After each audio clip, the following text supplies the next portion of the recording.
All right, let's talk more about that. We're joined now by our Fox 2 political analyst, John Hancock, on the right, Michael Kelley on the left. John, we're going to start with you. As we reported moments ago, the Commission on Presidential Debates is now going to make changes to the debate structure to make sure that something like what we saw last night doesn't happen again. What are your thoughts on that, John? Well, I mean, that was pretty much unwatchable last night. I mean, think about our show. If Michael and I kept interrupting each other, no, we don't do that. I let him make his ridiculous point, and then I come behind it and say something. That's how these things ought to work. And you know, if the goal last night was to persuade undecided voters, that debate failed. If it was a debate about solidifying your base, I think Trump did a marginally better job in that regard than Biden did as it relates to his base. But you know, another one like that. Now, this next one's a town hall forum. It should be different. It should be better. But the commission's going to have to tighten up the format. There's no question. Michael. Look, I'm thrilled to hear they're changing the debate format. Last night, what we saw was a person who really had no control of their own faculties, no understanding of their own record, and no ability to enunciate what it is that they were wanting to do to fix the crises that face this country. Vice President Biden showed up with that. I think that this is a great idea that they're going to change the format. I don't think it's going to change the way the president behaves because nothing does.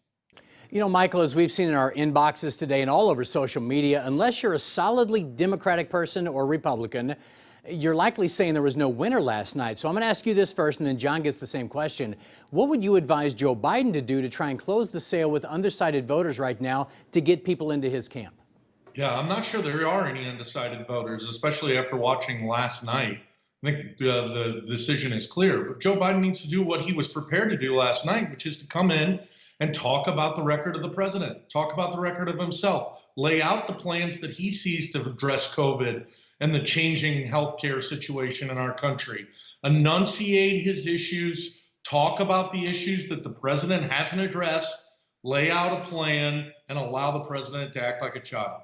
John, President Trump appears to be behind, if you believe the polls, right? That means he has to appeal to people he may have turned off along the way or people who are on the fence. So how does he do it at this point? Well, what I think he's got to do is have a cogent comparison and contrast between the president's positions and Joe Biden's positions, and even talk about the platforms of the two parties and what it means for economic freedom in this country, what it means for law and order in this country. He needs to do it calmly. He needs to take the personal attacks out of it and focus on the policies. And I think the policies themselves can speak to those voters that are undecided. Okay, John. So we know that it worked in the primaries 4 years ago, right? That's how he beat Marco Rubio and the other Republicans, and it worked to some extent against Hillary Clinton. It didn't work last night, according to people who are in the middle, undecideds. What can we expect to see in 2 weeks, do you think, from the president? Well, 2 weeks is a town hall forum. It's a completely different format.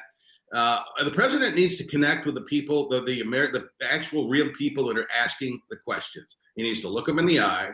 He needs to give them a straightforward answer, and he needs to contrast his record and his vision with Joe Biden's. If he does that, he's going to have a much better performance, and that's what he needs to do. Michael, what do you expect to see in 2 weeks? Well, I expect the president to continue to act the way that he has. Hopefully the changes in the rules will allow an actual discussion about issues that are threatening our livelihoods, our economy, and our health. Joe Biden needs to stick to the issues, talk about his solutions, reflect on the president's record, and allow the president to be who he is. He's turning off voters. Donald Trump has to make up votes in this election, not Joe Biden. See, ladies and gentlemen, that's how you have a debate. John Hancock, Michael Kelley, you can catch them Sunday morning at 8:30 right here on Fox 2. Gentlemen, great to see you, and we will debate it again this weekend, I am sure. We'll see you on Sunday. Sandy.